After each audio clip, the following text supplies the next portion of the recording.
L'heure du New Deal avec l'Afrique, c'est le thème du forum organisé par le SIAN, le Conseil français des investisseurs en Afrique, ce mardi à Paris. L'Afrique dispose de nombreuses matières premières et métaux rares, fortement recherchées à travers le monde.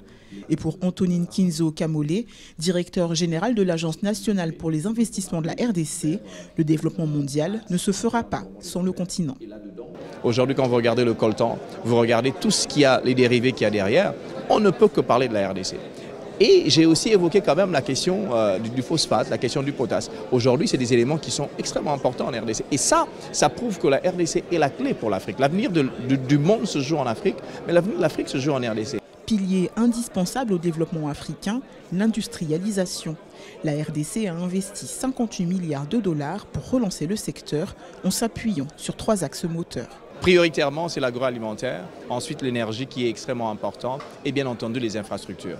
Et ces 58 milliards sont répartis sur les questions des ports, des aéroports, sur les questions d'énergie et sur les questions d'hydrocarbures. Et ça, c'est des éléments qui sont extrêmement importants sur ce projet industriel. Des projets qui se feront avec des partenaires européens.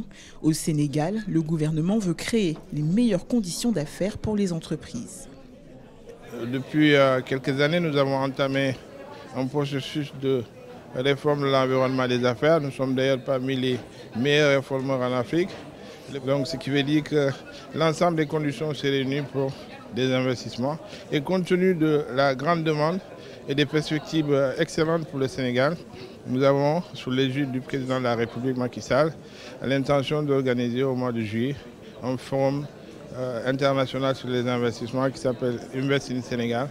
C'est l'occasion de faire en tout cas le bilan de tout ce qui a été fait, mais surtout de dégager des perspectives nouvelles, aussi bien pour le secteur public que pour le secteur privé. Donc ce sont des perspectives excellentes qui s'offrent à notre pays.